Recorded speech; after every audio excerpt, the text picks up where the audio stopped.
All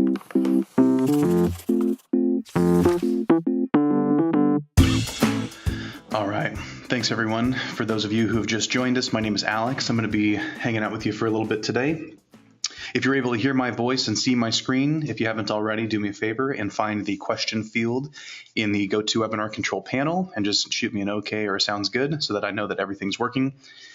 It's also kind of my secret way of showing you where the question field is. So that way, if you have questions, you can submit those as we go through the presentation. And at the end, I'll do my best to kind of save some time to do some open Q&A.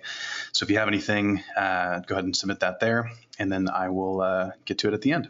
All right, well, let's go ahead and get started. Let me get this launched for you. Great.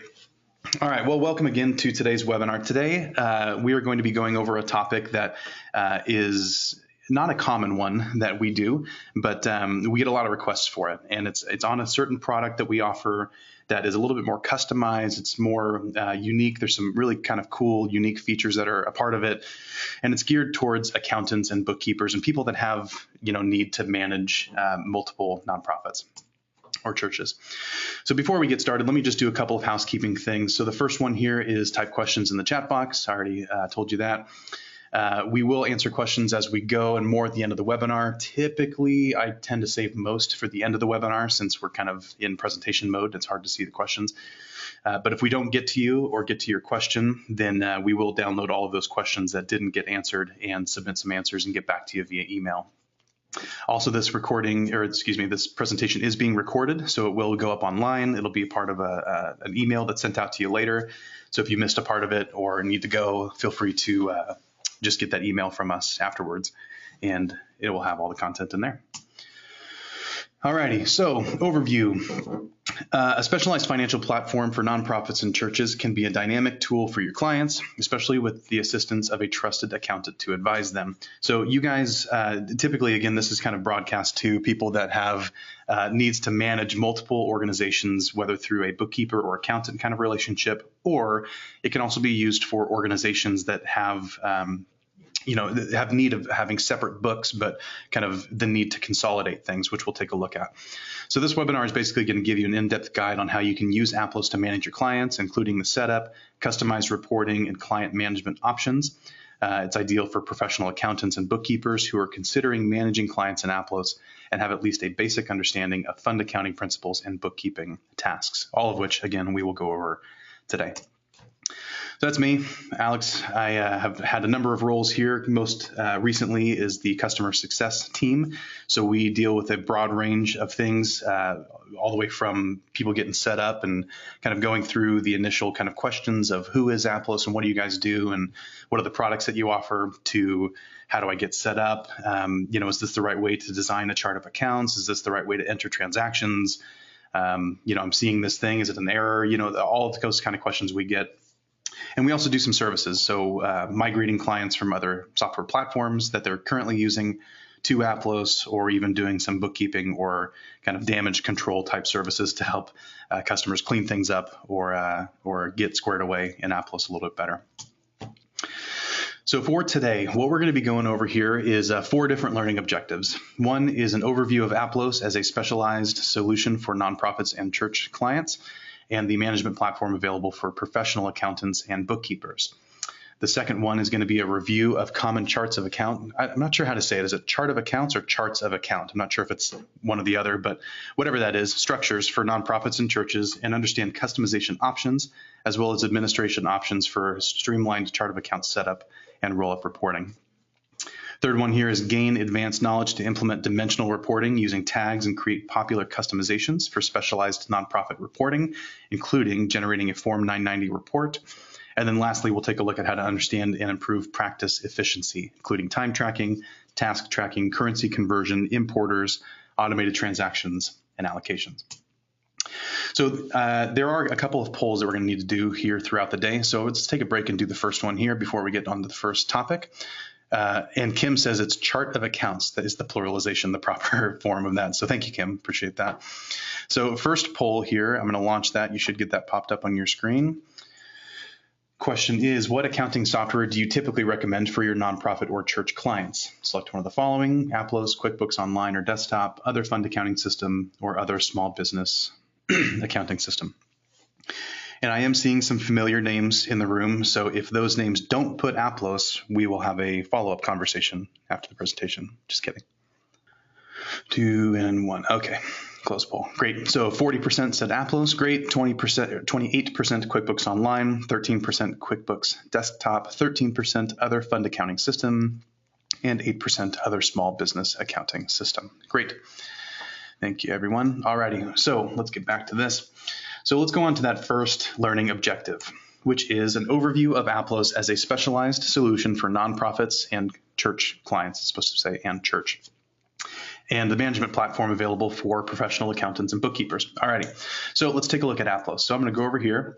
And for those of you who are new to Aplos, we offer a number of products for the church and nonprofit sector. It started with fund accounting, which for those of you who have had experience with it is just fundamentally different than normal kind of standard business accounting. We're going to take a look at a little bit at that later today as well. But it started with fund accounting, and then that kind of grew into also doing some contributions management, so doing contribution statements and recording donors and what they've given. That then grew into providing the e-filing service for the 990 series. And it's grown into a number of things over the years. But where we are today is we offer kind of that whole gambit is donor management, fund accounting, e-filing the 990 series, as well as some group management features that are kind of being merged into our system right now. And then we have this oversight thing, which is what we're kind of mainly taking a look at here today. So with oversight, what it does is it allows you to have a kind of specialized tool to where you log in and you can see the organizations that you have access to on this dashboard here. And each one of these you can click into and then dive into that particular organization's set of books. So again, if you're a bookkeeper, if you're a bookkeeper that has access to multiple clients and they're all churches or nonprofits, this could be a good tool to kind of consolidate the access. Each individual account has its own access. So, each organization can have its own users, its own access, its own subscription level, its own set of data, but you kind of have this, again, oversight kind of access to where you can kind of jump in and out of the clients. So once you're in here, you can go through and, select whatever part of the platform you want, enter transactions, do bank reconciliations, run reports, anything you need. And then to get back up to the oversight, you would go down to the dashboard and then click this little link here. And that would then take you back up to your oversight to then dive into the next client.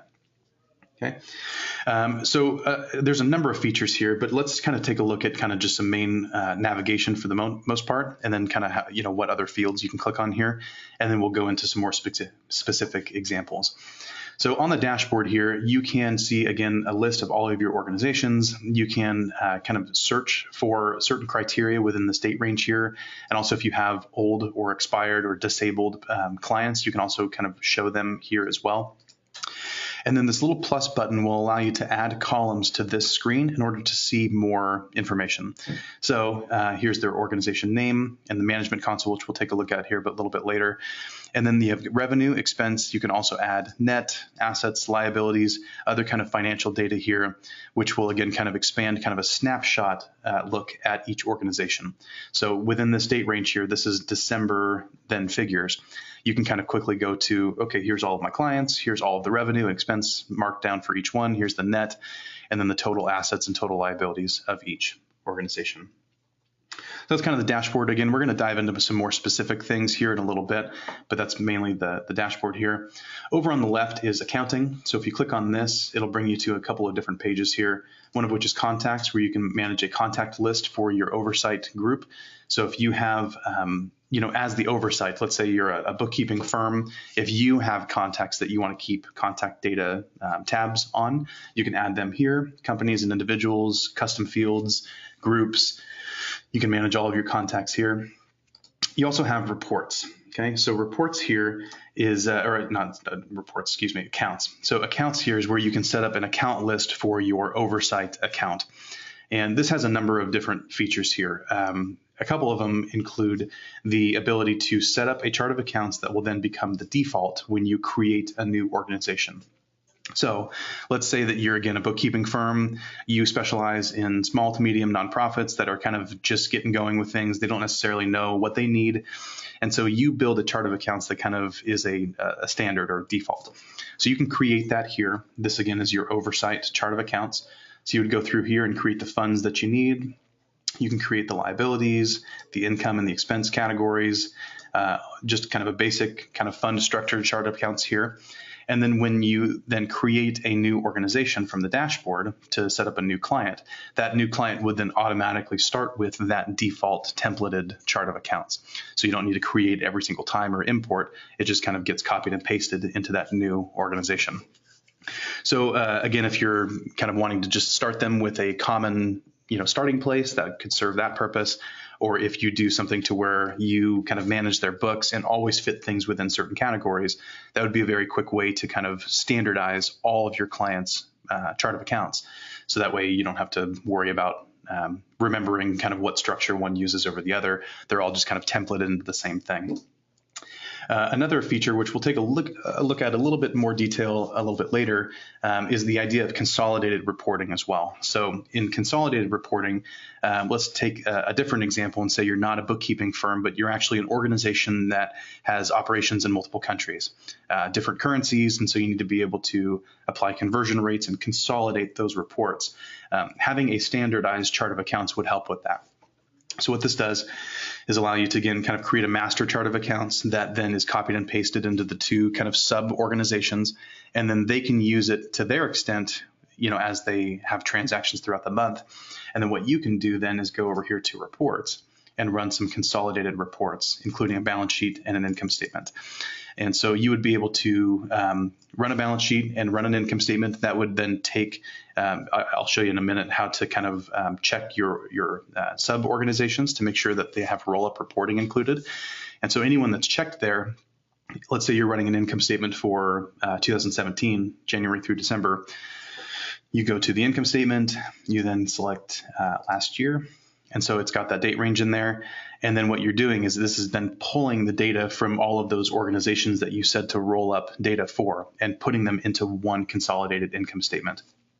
And if there are exchange rates applied, which again, we'll take a look at here in a minute, then you can see which exchange rates are applied to get to the consolidated numbers for the total report. Okay. So that's again kind of the accounting. You've got contacts, accounts, reports, and then payroll is just a kind of a standard little link there. Whoops, I need to get back to the oversight. We partner with a company called Gusto and Sage, both of which are preferred providers. So you can choose which one you want to work with, but both of them offer different types of integrations, but both of them work pretty well with our system. So you can choose one of those if you don't already have a solution. And then on the oversight, we also have a link for donor management where you can do kind of similar consolidated reporting to where you can run kind of a contact list to show one big master contact list of all of the sub-organizations if there is a need to roll up that information as well.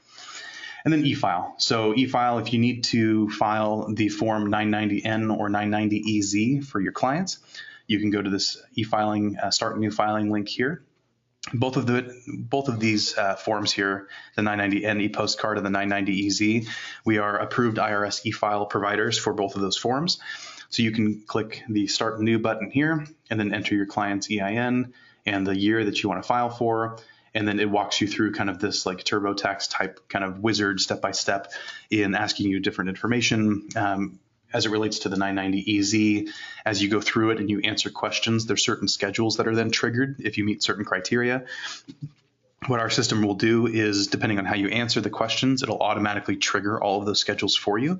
So that way, once you get to the end of the form, you know that you've completed all of the kind of standard data and it's triggered all the right schedules. So if you filled everything out, it's a complete return that you can then e-file or print and mail to the IRS. All right. So that is e-file. So let's take a quick little break here and go to our other poll. Let me get back over here. So real quick, just kind of an overview of what we just took a look at here.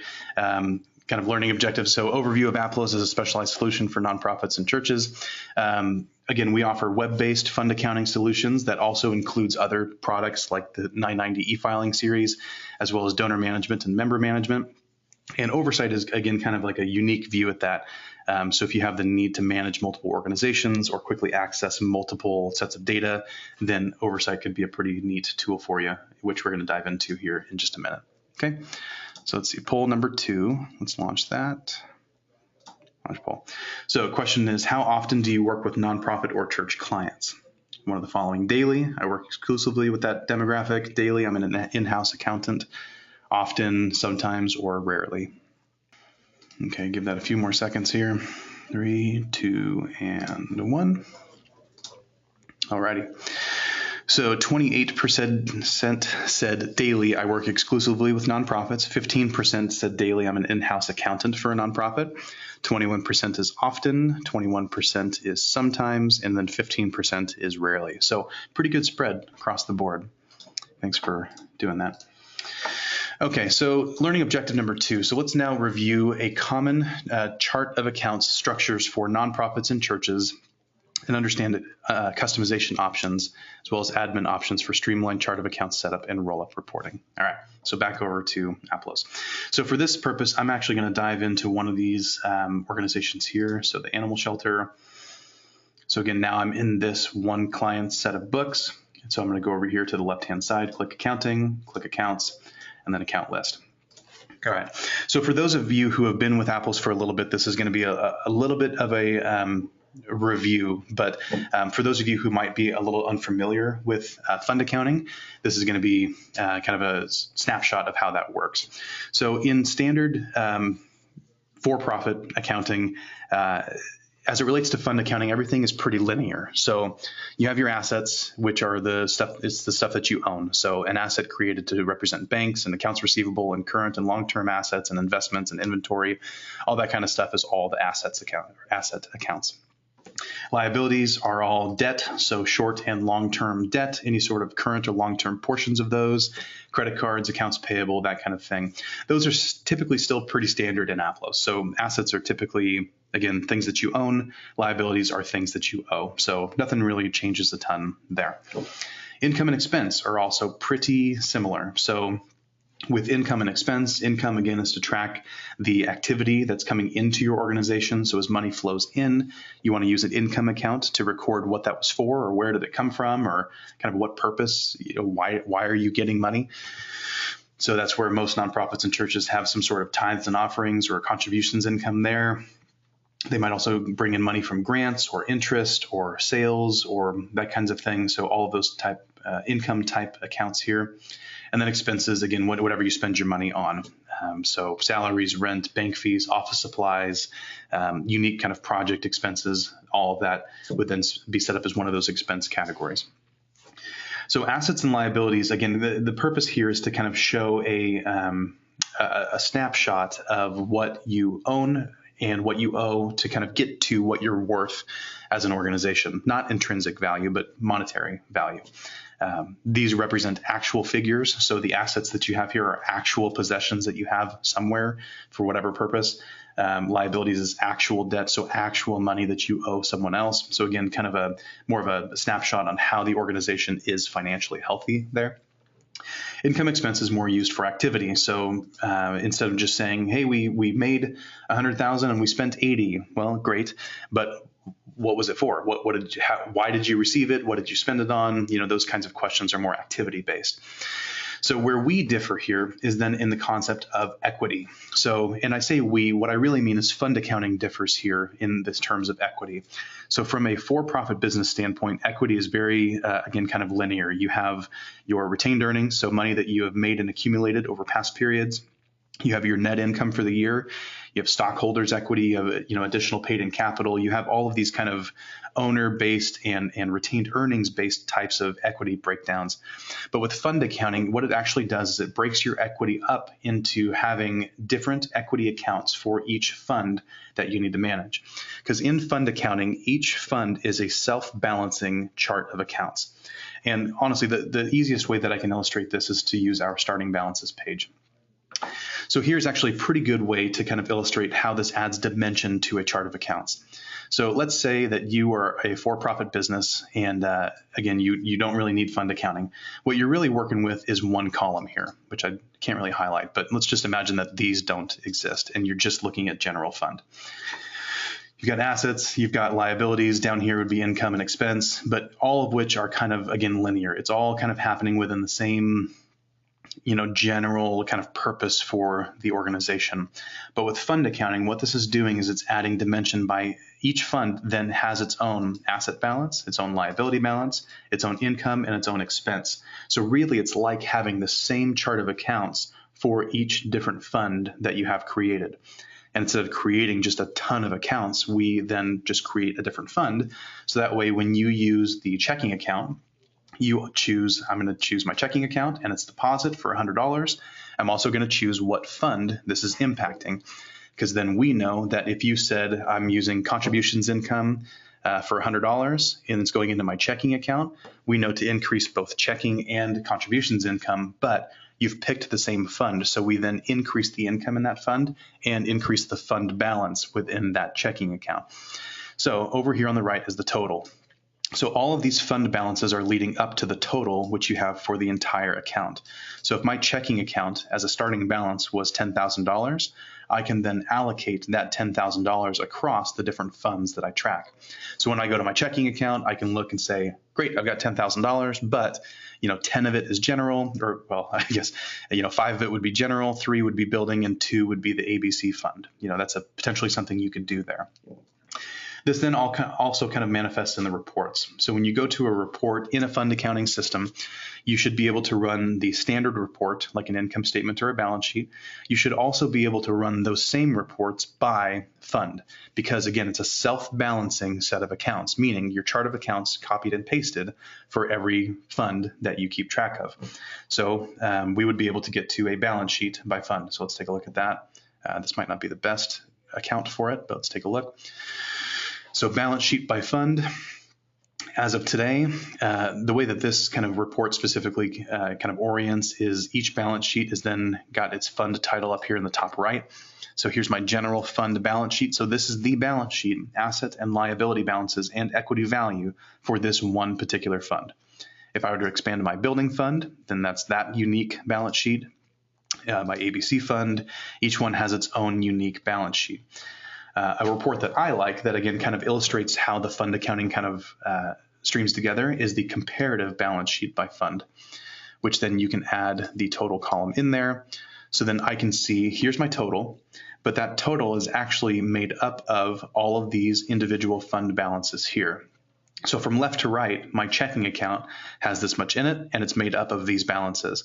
But if I look at the total, like in the column here, each column is its own separate standalone balance sheet that equals the assets minus the liabilities equals the equity. So again, it's all kind of self-balancing. It's all within the same account here. You can do the same type of report for an income statement as well. So if I did the comparative income statement, where is it there? So comparative income statement by fund. Let's take a look at that. Add my funds in here, and then look at say last year. So last year, here's my funds left to right. So ABC fund, allocate fund, building fund, general fund, and I can also add my total in there as well. So here's my total income statement. So all income, all expense, net income, but then it's then divvied out between all the different funds that are in play as well. Okay. So that is a very brief overview of how fund accounting differs from for-profit accounting and how that manifests in the chart of accounts. We have other categories that I'll take a look at here in a little bit called tags that kind of factor into this, but not really. But essentially how we differ here is the ability to create different funds and but still allow for the same kind of detail in everywhere else. So that's how it goes in Aplos. So then in the oversight kind of context here, go back to my oversight. So that type of chart of accounts is what you can set up in the oversight. So again, if you're dealing with, let's say all of your bookkeeping clients are churches and they don't have any sort of preconceived plan for a chart of accounts when they come to you. So you want to create them with a similar, allocation. So you create a general fund and a missions fund and a building fund and a benevolence fund. So you create these things, create these funds here, create all the different income and expense categories they're going to need, whatever kind of the, boilerplate templated things that you want to create. And then for each new church that you add from the dashboard here, they will then start with that kind of templated chart of accounts so that everything is kind of consistent across the board. And then, as I mentioned earlier, you can also do this for roll-up information, which we'll take a little bit more look at here in just a minute. But if you were to create a standard chart of accounts here that kind of covers the basis for all of the funds and the assets and the liabilities, income, and expense that you're going to need for multiple organizations that need to be consolidated into a similar income statement or balance sheet, you can create that standard chart of accounts here and then go from there. All right, let's do poll number 3 real quick. Let's go ahead and do poll number 3. All right. How many nonprofit and church clients do you oversee? Select one of the following: over 100, 20 to 99, 6 to 19, 2 to 5, 1 or none yet. It's kind of a big bucket there to jump from 19 to 99 as a limit. Okay, give that a couple more seconds here. 3, 2, and 1. Alrighty, so 7% said over 100, great. 12%, 20 to 99, 14%, 6 to 19, 40%, 2 to 5, and 26% 1 or not yet, or none yet. Great. All right, so we just looked at that second learning objective, which was reviewed common charts of accounts for nonprofit and church clients, understand customization options, as well as how to roll that stuff up in the oversight. So now let's take a look at the third learning objective here, which is gain advanced knowledge to implement dimensional reporting using tags and popular customizations, as well as the Form 990 report. So back over to Aplos. All right, so I'm going to jump back into, let's do this one. Let's jump into this organization here. Got a little bit more data in there. So we took a look at here the chart of accounts, which again allows for fund accounting, all of your income, expense, asset, and liability accounts. So some other categories that we have here is, well, let me get to an account that's actually got the tags here. Oops. Great. So another category or feature that we have that can allow for even more dimensional reporting here is the concept of tags. So if your chart of accounts is for the organization, every organization has a chart of accounts, and that's familiar in the accounting field. Assets, liabilities, equity, income, expense. These tags are bonus. These are additional things that you can then attach to transactions in Aplos in order to filter by them and customize reports. So what we usually recommend is customers can use these to track fundraisers, projects, departments, and or custom, just kind of anything else.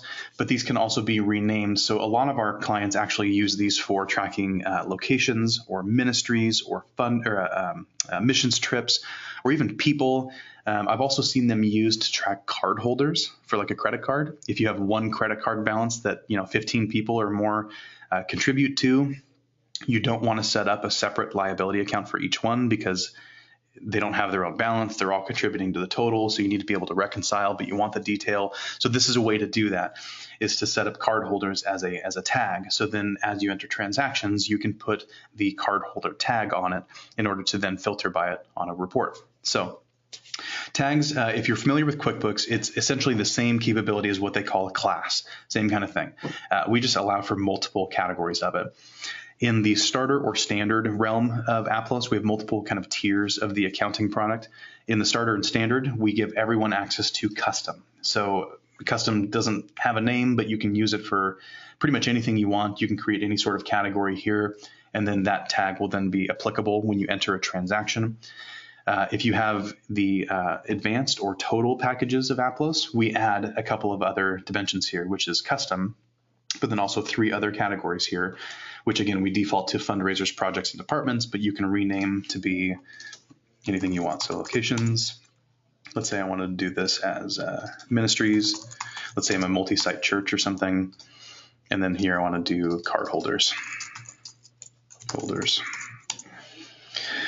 And then you'd create the category down here. And then when you go to a transaction, you can then select that tag and filter by it on a report. So let's take a look at what that would look like here. So here's Alex. Let's add him as a card holder.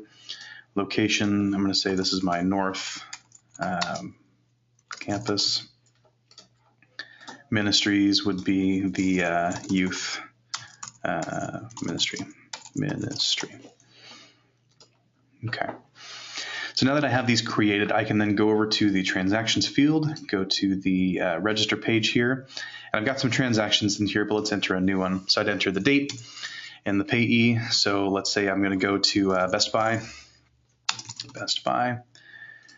and I bought some supplies, or let's just make it funny. I bought some CDs because no one buys CDs anymore, and I spent $40 buying CDs.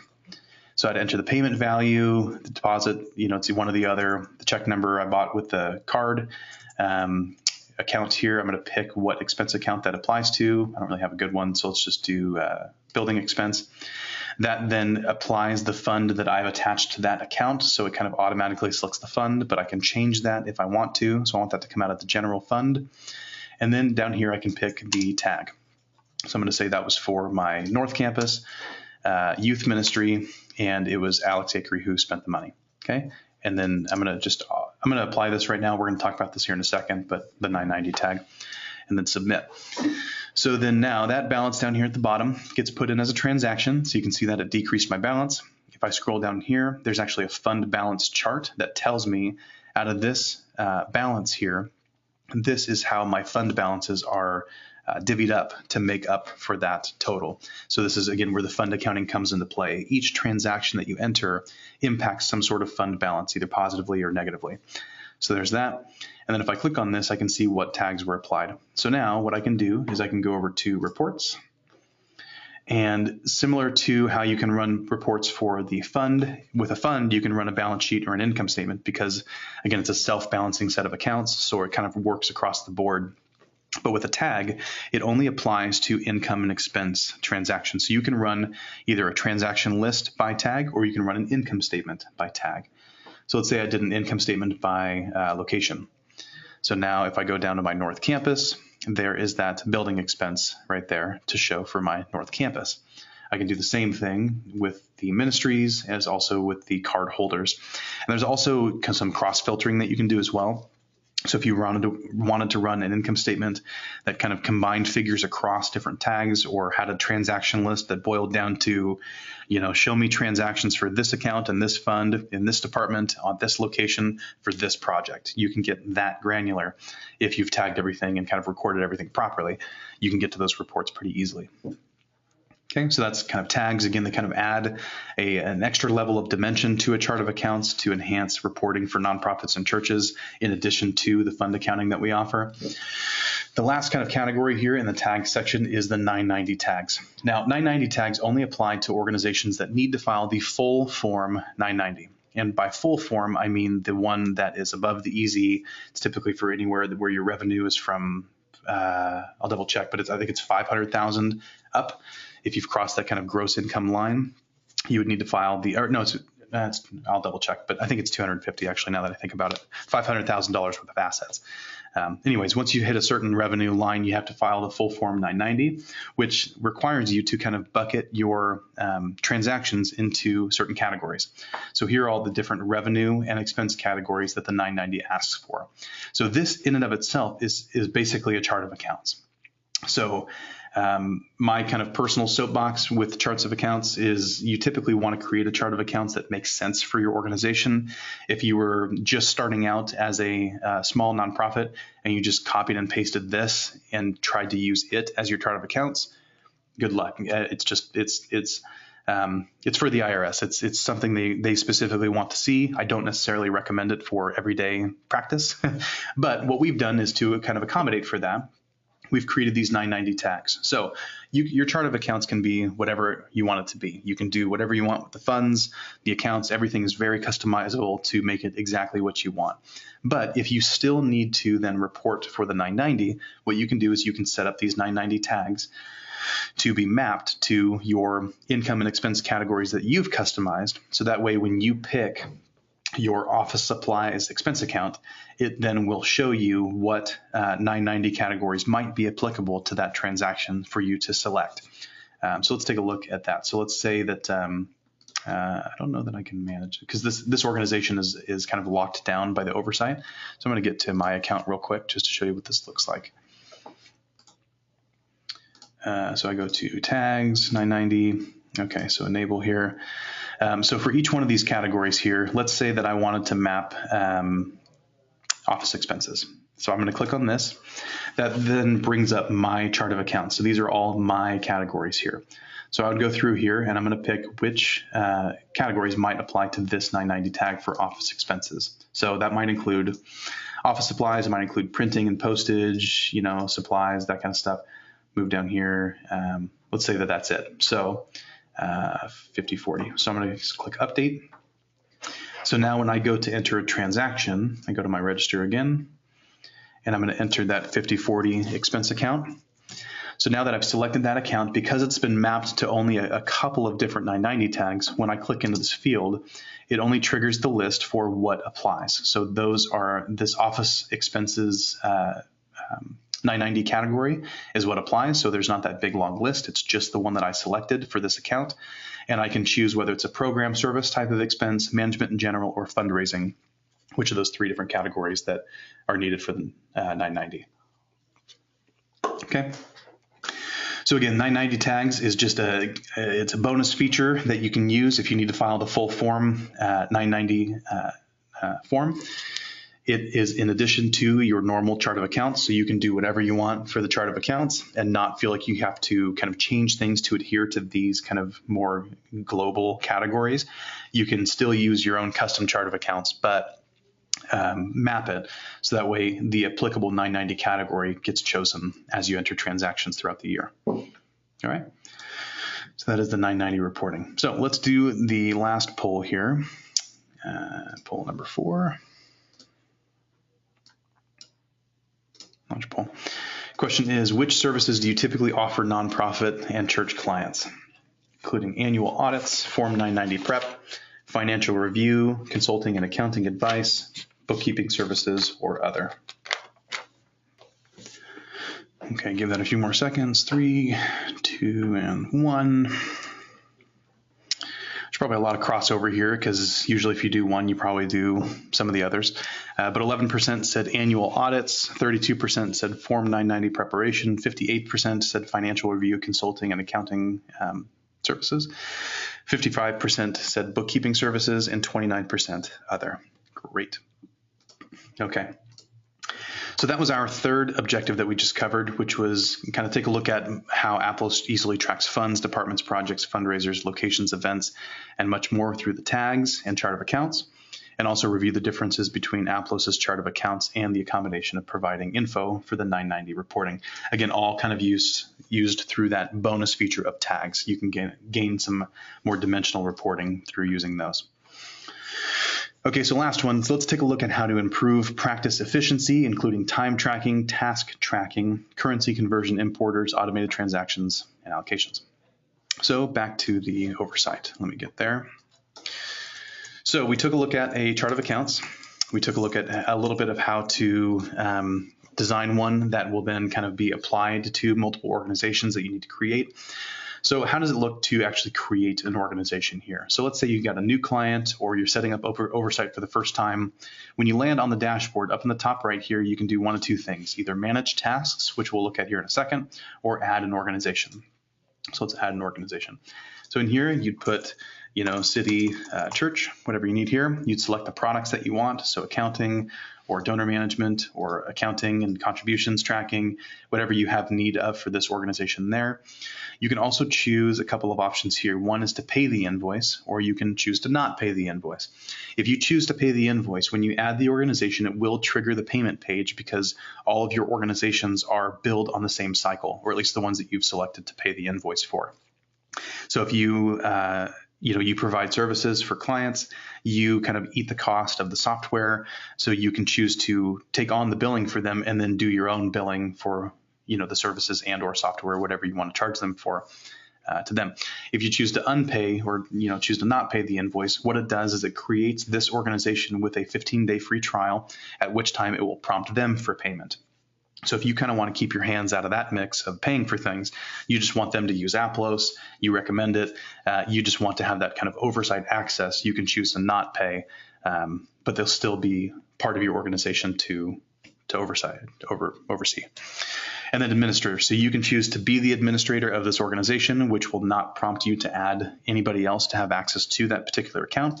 But if they're going to pay for themselves, then you might want to set them up with their own user. So pastor or executive pastor or, leader of the organization. So you can create their first, last name, and email there. That will then send them an email to validate their email address and get it in there. Meanwhile, you can begin working on their account.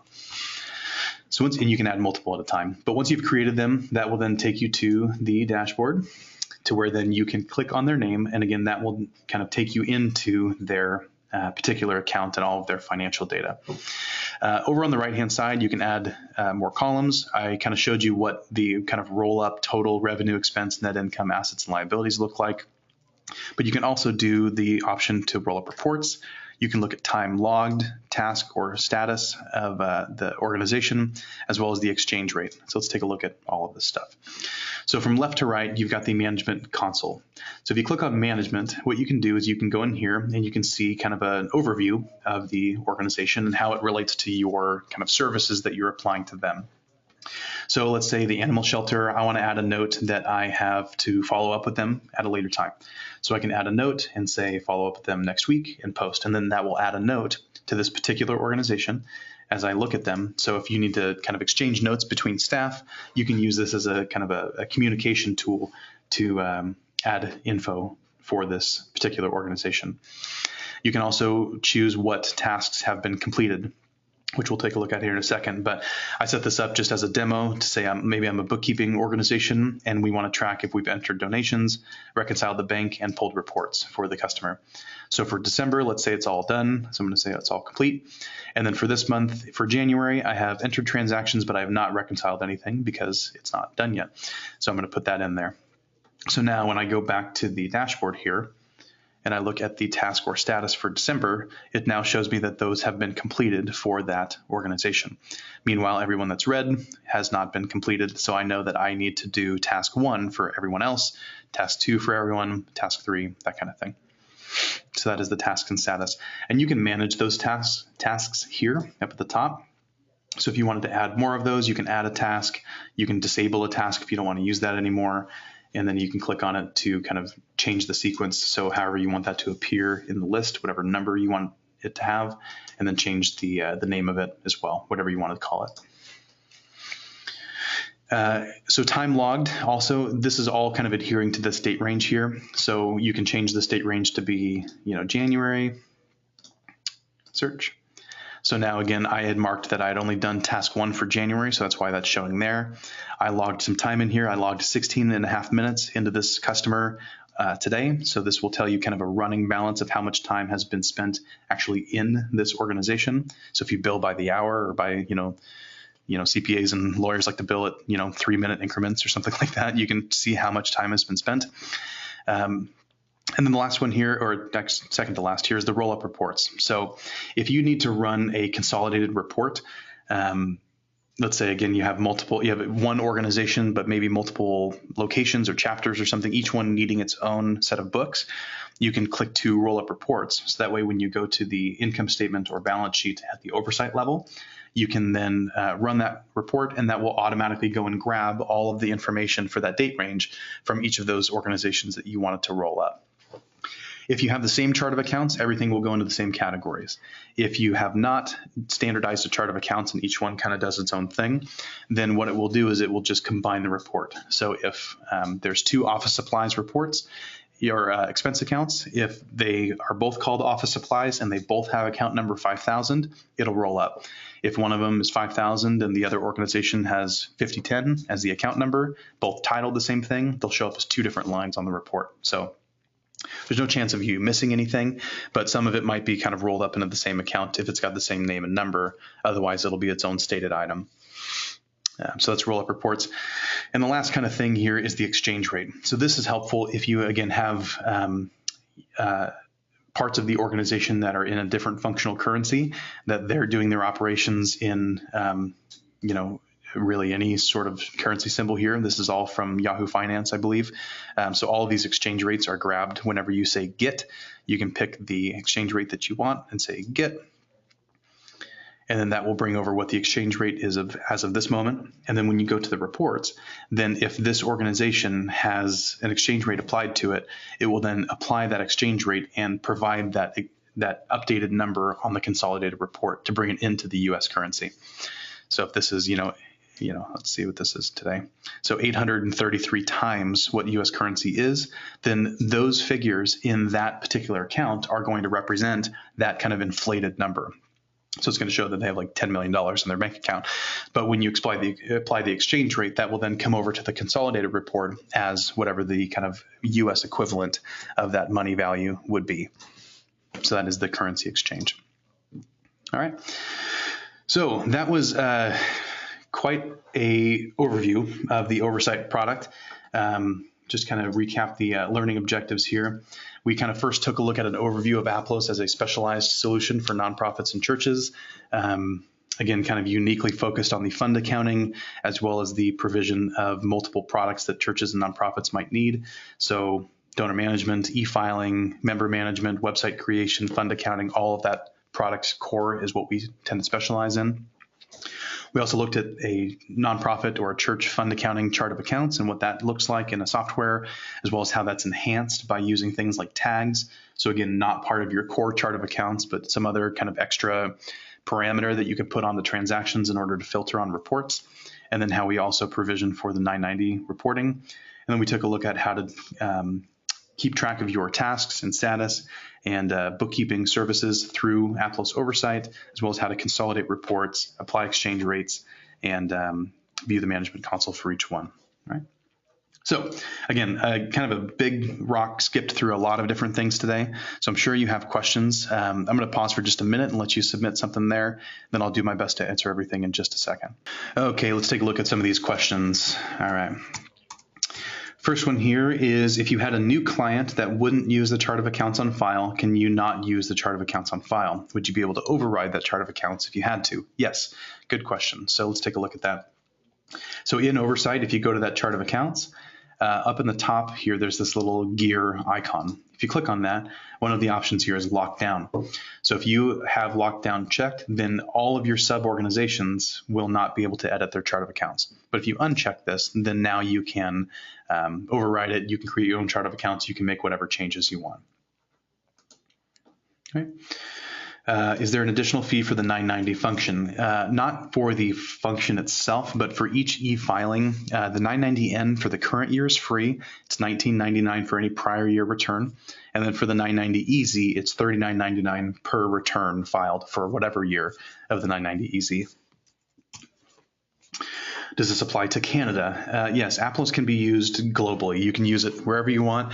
Keep in mind that certain Canadian functions we don't necessarily have features for at the moment, like Canadian giving statements, as well as what I believe is what's called GST, where a certain portion of sales tax is actually a receivable back to you as an organization. We don't really have a provision for that at the moment, but besides those two, I mean, it's general accounting, so you can typically use it wherever you are. Programs and funds are the same. Funds are unique because they are a self-balancing set of accounts. So you can use funds to track really anything. One of the most common conversations we have with our customers is what should be a fund and what should be a tag. It's a fantastic question, and quite honestly, it differs for everybody. So it kind of just depends on what you're looking to track on reports and how you want to handle that. So if you have questions on what might be the best setup for you, feel free to let us know, and we'd be happy to provide some guidance there. And then does it issue a thank you letter? I believe that's in relation to our contributions. We don't have a thank you letter feature that is standard. There's a feature of our donor management product that can do that. But outside of donor management, we also have a kind of a basic contributions tracking module that you can use as well, both of which have a giving statement feature. So very easy to get to giving statements in Aplos. Do you support bank or credit card feeds? Yes, we have a bank integration function that you can use to link to your financial institution in order to download transactions from them. And yes, you can also split expenses by funds. Any transaction really you can split to spread it across multiple income or expense or any kind of account lines, as well as apply what the fund split might be. Will today's webinar touch on temporarily and unrestricted and making transfers between the two? I didn't, but it's a great question, and we have a couple of resources on that. So if you'd like, email support@aplos.com, and they'd be happy to show you how that's handled in Aplos to make fund and bank transfers. 990 tags, but what if you have to split it? What you'd need to do if you need to split between an account, a fund, or a tag is when you're entering a transaction, depending on the screen, but let's take a look at the register. I'm going to go in here, and let's say I went back to that transaction. Then you can split when you're entering it. Click this little button here, and that actually brings up the split lines to where you can add an account, a different account, or a different fund, or a different tag allocation across whatever percentage and divvy that you need to handle there. And these could all be the same account, but maybe different funds, or vice versa, different accounts, but same fund. Any combination of what you need can be split here. Can you split the transaction between 3 990 categories of program admin and fundraising? Yes, yeah, that'd be the same kind of process. You just need to add 3 different split lines here, same account, same fund, but then just apply the percentage on how you wanted it to be allocated to the 990 tags. Can you import starting balances or transaction history from QuickBooks? We can. It depends on what QuickBooks you're using, but yes, generally we can. The process just changes a little bit. So Mike, if you're curious, again, I'd probably recommend contacting support about that. We have a guide that we can give you that shows how to accommodate that from both the desktop version of QuickBooks as well as the online version. How do I get CPE credit for this? I believe this is a CPE credit course. And so if that's the case, then after the attendance, you'll get a follow-up email from our marketing team that will include the certificate that you need for that. So you should be receiving that soon, Kathleen. Let's see, are you considering giving accountants discounts when they pay for a fee like QuickBooks Online? That's a great question, which I'm going to shamelessly kind of plug Michelle, who's going to come on here in just a second and tell you how to get more information on our pricing as well as what discounts might be available for oversight users. She's going to come in here in just a second. What is the cost of the software? Is it based on number of clients, revenues? The cost of Aplos is based on what features you need, basically. So we have a couple of different tiers. One of them is Starter, which is just basic fund accounting. The next one is Standard, which includes some basic contributions management along with the fund accounting. Then we have Advanced, which expands the accounting to allow for multiple tags, budgeting by fund, reoccurring transactions. I think I'm missing something there, but there's another feature there. And then the Total one is the highest level of our accounting, and that includes the ability to do allocations as well as track fixed assets, all of which the info is on our website as well. And then Donor Management is a separate product that can be added to any one of those accounting tiers. And then the last question here that I see is if I have 2 charities and both use Aplos and both give me access to their accounts, what benefits of having the accountant's version? Really what it allows you to do is just have one login, then they'll both display on your dashboard. You can dive into each one and you then don't have to have 2 different accounts. You don't need to have 2 different logins. You can quickly and kind of seamlessly bounce between the 2. Again, if for whatever reason, if there is some sort of need of rolling up information, that again would be an ability that you could do, Elizabeth. And then we mentioned this at the beginning, but might as well state it again. This webinar was being recorded, and so once we're finished here, it'll be kind of polished and put online, and then you will all receive an email with the link to view that later if you missed a portion or if you want to take a look at it again. Okay, so I'm going to mute myself and bring Michelle in. She's our VP of Sales. She's going to talk to you a little bit about what the next steps might be if you're curious about using oversight for your clients. So here's Michelle. Hello, thanks for taking the time to join us today on this webinar. We are excited to share this information with you, and so wanted to update you guys on how to find out more information on how to use the oversight tool, get set up, as well as inquire about our Aplos Advisor program. So if you could email sales@aplos.com, again, that's sales@aplos.com, and maybe even include in the subject line oversight, And the email will come directly to me, and I can get you set up on your oversight account. And then we can also discuss, some wholesale pricing for your clients, as well as some additional features that are available with the oversight. So again, thanks so much for joining us today, and we look forward to speaking with all of you. We should be in touch with you soon. All right. Hope you all have a great day. Thanks, and we'll talk to you soon.